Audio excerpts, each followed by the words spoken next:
game day, and welcome to SportsBeat KC, the Kansas City Star's daily sports podcast. It's Thursday, September 10th, a date Chiefs fans have had circled on their calendars since the NFL schedules were released. I'm Blair Kirkhoff. All Chiefs today. First, you'll hear from rookie running back Clyde Edwards-Helaire. He met the media on Tuesday, and if he's uptight about his NFL debut, we didn't hear it in his voice. We cover several topics with Edwards-Helaire, the former LSU star who's projected to do big things in the Andy Reid offense. After a break, you'll hear from the talent on the NFL Network. I asked former Cowboys star wide receiver Michael Irvin what it takes to repeat as a Super Bowl champion. His Cowboys won 3 Super Bowls in 4 years in the 1990s. Also, Kurt Warner discusses Patrick Mahomes and what's next for the quarterback who's accomplished so much in such a short amount of time. Warner, who won a Super Bowl with the St. Louis Rams, also sees an area where Mahomes can improve. Broadcaster Rich Eisen speaks to the challenges of visiting teams in stadiums that will have few or no fans, and former 49ers and Lions coach Steve Mariucci talks about competitive advantages in the different environments. Okay, let's get started with Clyde Edwards-Helaire. You were known as a speedster in college. What do you think of the speed of the program so far? And then a really quick follow-up. Coach Bieniemy said fumbles are highest in that first game of the year, and obviously weather might be an element Thursday night as well. What kind of emphasis are coaches putting on ball security this week? Well, to answer your first question, the speed of the NFL is something to be unmatched. This is literally it's a National Football League. It's the highest that you can possibly go as far as playing professional football. So the speed is going to be as fast as, each game will be. Every game I feel like will be different, but the speed will ultimately be unmatched. As far as ball security, as far as week one, Coach Reid and Coach EB has hound down on in it. As far as this week and really putting emphasis on the fact that they know this is the week that ball security should be a priority, and it is every week. But just knowing that the numbers of week one has always escalated. Always been emphasis on ball security. Since I've been playing football, it's my job as far as running back to protect the football, and our job as an offense to protect the football. So we're going out there and protect the football and hold it high and tight and secure it. Let's go to Blair Kirkhoff. Go ahead, Blair. Clyde, I'm just wondering if Coach Bieniemy or any of the other coaches or teammates have mentioned to you what happened the last time the Chiefs started a rookie running back in an opening game. No, sir. I have not been reminded. So you don't know about the Kareem Hunt game a couple of years ago, 3 years ago in New England? No, sir. I don't. Okay. Hey, do you have any first game goals for yourself? As far as my goals go out and execute and do my job as far as my 111. I know that as far as the game plan, the details that's in for the halfback, I'm going to hound on in on it. As far as study as much as I possibly can and prepare as much as I can up until game time and go out there and do my job on Thursday. Let's go to Steve Walls. Go ahead, Steve. Hey, what's going on? What's up? How you doing? I'm good. I'm curious, what would that first snap be like for you on Thursday night? I know some athletes, like to use the technique of closing their eyes and simulating a game-like situation. Have you done that at all and thought about what that first one would be like? Oh, no. I haven't as far as the first snap. Don't even know as far as the first play. Still kind of doing some things throughout this game week. Everything's not finalized until ultimately we close everything up, and this is, ultimately we know the game plan. So as far as visualizing and ultimately my first snap, I'm gonna be nervous. That's just what it is. It's that goes to show that I'm a human and this is my first NFL game. I really don't know what to expect. It's a 22% of the fans are going to be there, so it's not going to be a full. Everything is kind of up in the air for everybody. So ultimately, my job is to put my helmet on and whenever they call a play, do my job. Let's go to Adam Teicher. Go ahead, Adam. Hey, Clyde, the last real football game you played in was for the national championship. So I'm just curious what your emotions are, what you talked a little bit about maybe being a little nervous on the first play. Just what can you compare this situation to that one as far as that goes? As far as comparing it, I really don't want to compare the two just because it's two different levels. Two different, I don't want to say two different mindsets, but ultimately, I have to go in with a different mindset. This is not the college football national championship game. This is the opening game of my NFL season and NFL career. So ultimately, I'm coming in with not necessarily an open book, but knowing what I do best and knowing why I'm here and going out there and do that. Go to Matt McMullen. Go ahead, Matt. Hey, Clyde. So you've talked about your goals, but on Thursday night, you're realizing a lifelong dream. You've been working your whole life to do this. You'll be on a professional football field playing football. So what's it going to mean to you to be playing for the Chiefs out there on Thursday night? It's literally going to mean the world. It's going to mean everyone who has had their hand in the Clyde pot, which has not been a lot growing up. Just being from Baton Rouge and just understanding just the circumstance of coming out of Baton Rouge, Louisiana. It's for me, it's going to be important, but for the people that's around me that supported me the most and ultimately got me through just the hardships of growing up where I grew up at. Ultimately, I'm doing it for them. And personally, you can say you're doing it for yourself, but ultimately, it's the connections and everything that you make coming up in this profession. So ultimately, I just want to make those people happy. Let's go to Pete Sweeney. Go ahead, Pete. It could be just because of the circumstances of this year, but it just seems like both locally and nationally, you have one of the most highly anticipated debuts of all time. How have you been able to handle really just a lot of this noise and hype going into what people are looking forward to watching in your game?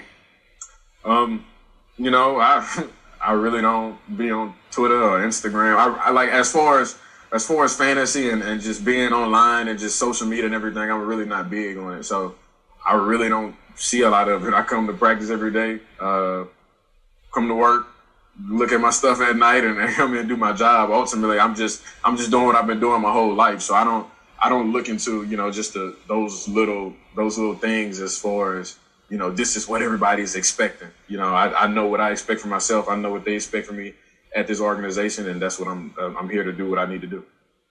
Let's go to Seren Petro. Go ahead, Seren. Oh, try that. You got it? All right. All right, thanks, buddy.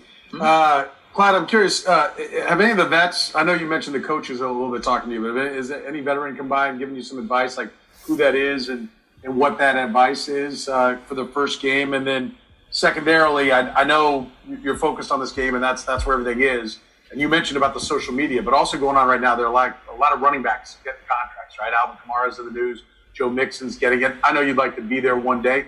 Does that creep in or are you paying attention to that while this is going on?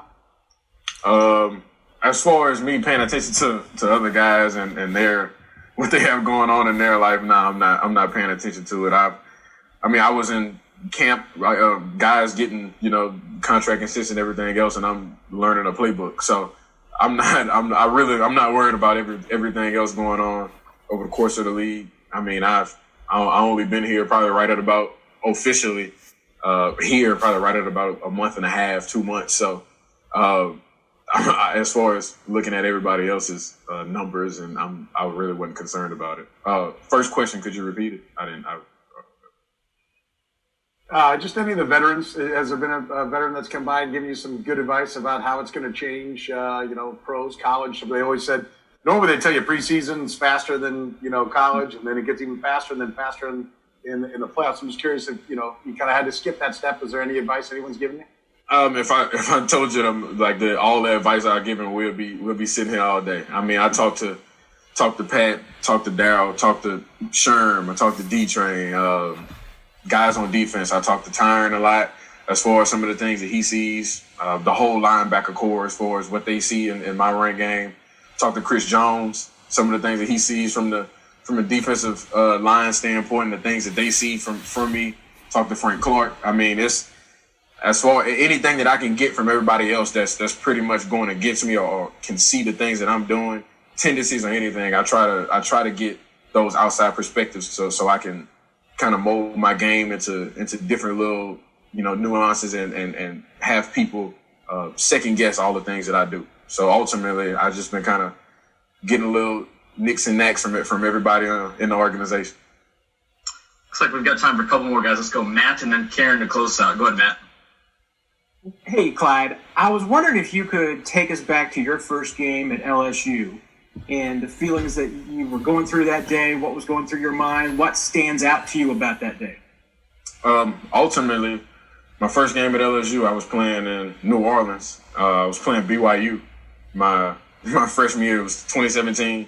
I was really just kind of floating. I was behind two guys. I was behind Darrell Williams and Darius Geis, also Nick Brossette. So I was really just hoping that I could get some spins during that game. Ended up getting some late in the fourth quarter, so kind of got the jitters out. But ultimately,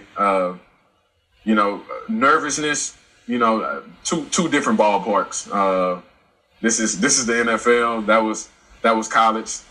Ultimately, I wasn't even going in to start my freshman first game, but so I'm ready to do this on Thursday. Let's go to Karen to close it out. Go ahead, Miss Karen. Hey, Clyde, just two things. One, you're going to be facing Houston, a team that really is upset. They were up 24 points in the playoffs and then lost to the Chiefs, led by J.J. Watt, one of the best defensive players in the league. Is it exciting to be facing Houston your first time out on the field for the Chiefs? And then the second is just, Arrowhead's the loudest stadium in the league when they have people.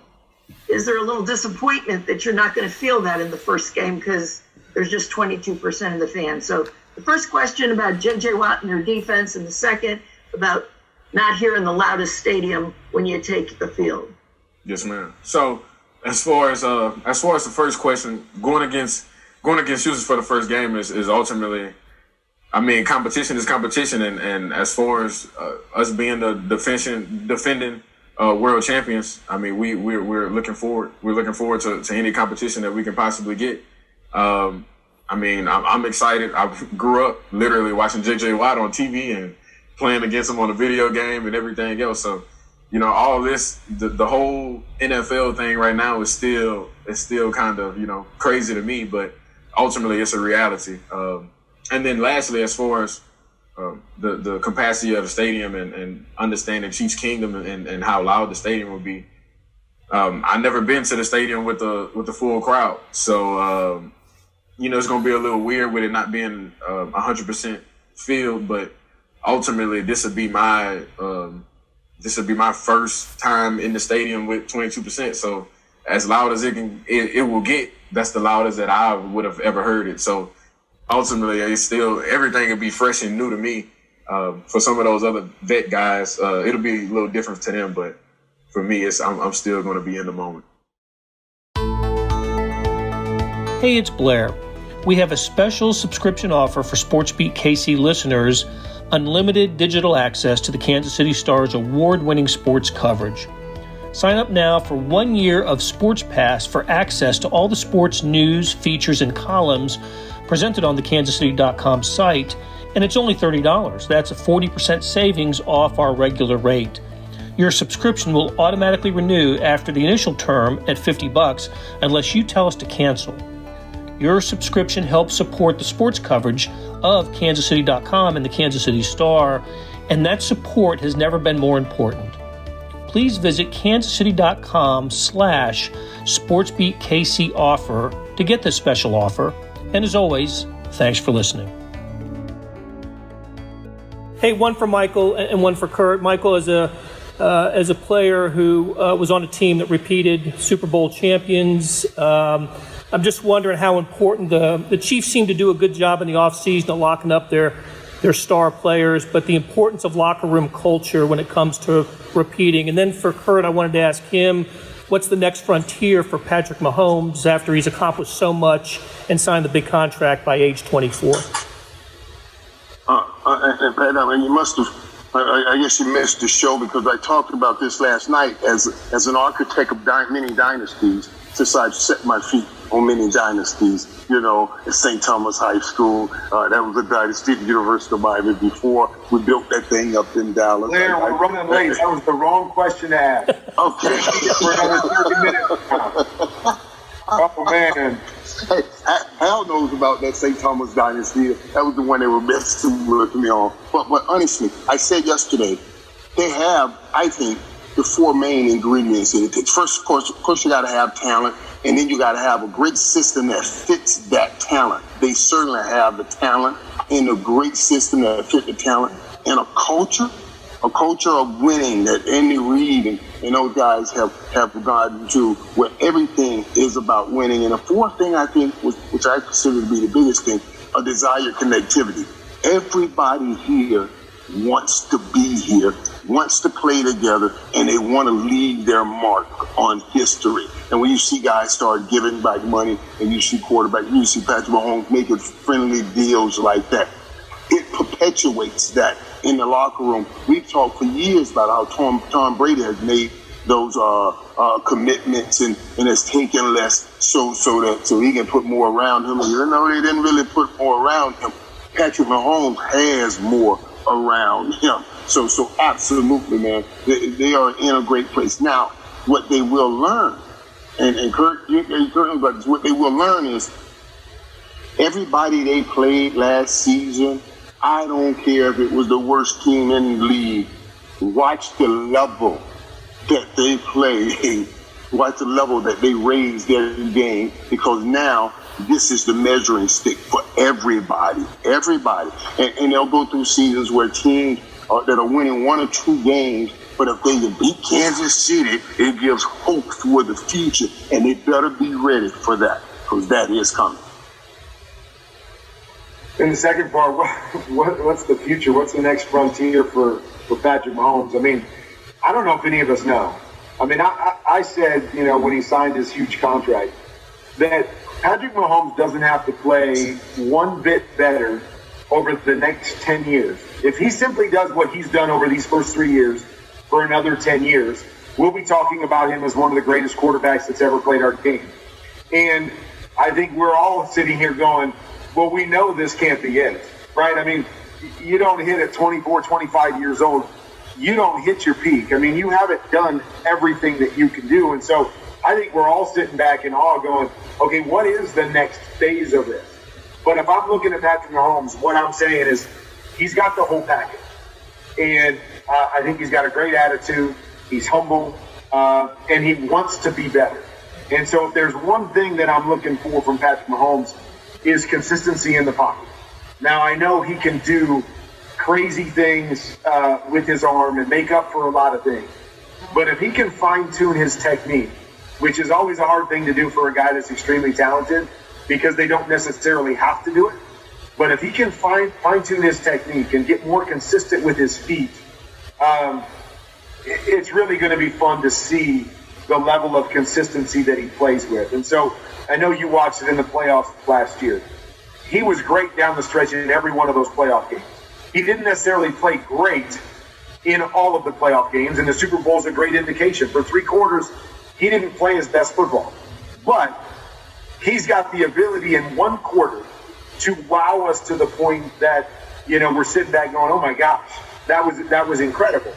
And so now, if he can get consistent and do this quarter in, quarter out, game in, game out, I really don't know what the future looks like. I mean, I'm excited to watch it because he is, he's done so much. He's so talented, and he's got such a complete way of playing the game. It's not just the physical things that I know we fall in love with. But when I watch film, his creativity in which he can take a play from Andy Reid and see all the different ways that it may develop, and then having the ability to make the throws that connect to that, that is a rare gift. That is a rare skill that very few guys can do. And so putting all things together, we've got a chance to see, and again, I'm always afraid to say the greatest, because to top what Tom Brady has done would have to be phenomenal. But with what I've seen early in his career, I think he's got the potential to push that envelope and to be considered one of the greatest that we've ever seen play this game.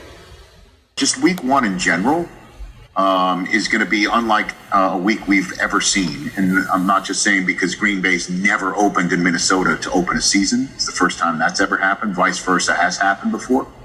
But I'm just talking about there are 16 road teams this weekend. Right now, the Texans are probably going through something they've never gone through before, some sort of COVID protocol, getting on a plane and getting into a hotel room. And I'm assuming an advanced scout has figured out where they've got to go in Arrowhead. It's going to be an out-of-body experience for everybody who's on the road this weekend to figure out what's going on and where to go and how to get their heads screwed on straight. And then both of the teams that you're referring to are going to be playing their first downs of football since the San Francisco 49ers eliminated them both back in January.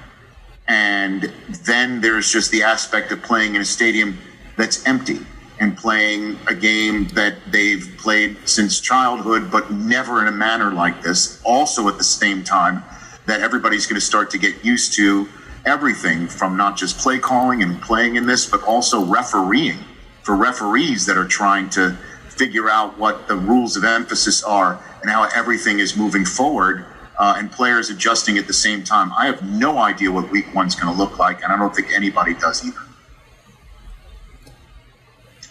Thank you, guys. Thanks, Rich. Thanks, Courtney. Next question will come from Therese Paylor with Yahoo Sports. Therese, you may ask your question. Hey, guys. Thanks for doing this. Quick question for the cast here. As former NFL players, NFL coaches, how do you guys anticipate teams taking advantage of the lack of fans from a strategic standpoint?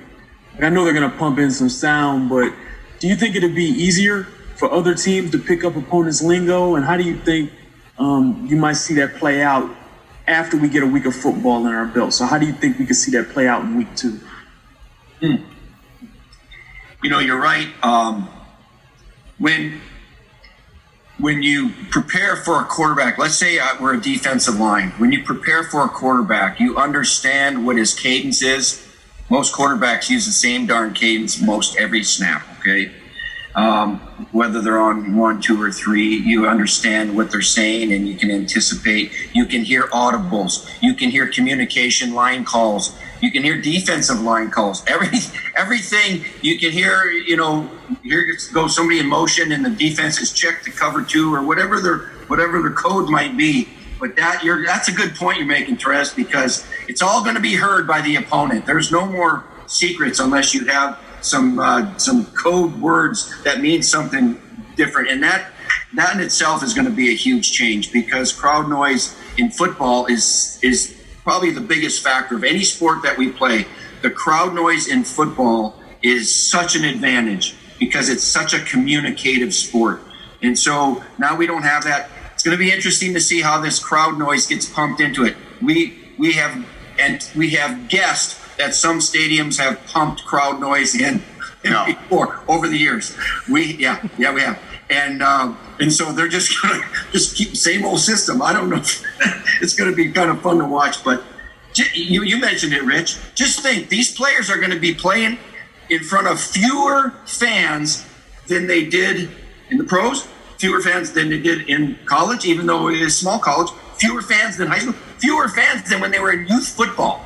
There will be fewer fans. There's where is everybody? It's going to be different. That'll do it for today. Thanks to our production staff of Derek Donovan, Randy Mason, Beth Welsh, Jeff Rosen, Chris Fickett, and Savannah Smith.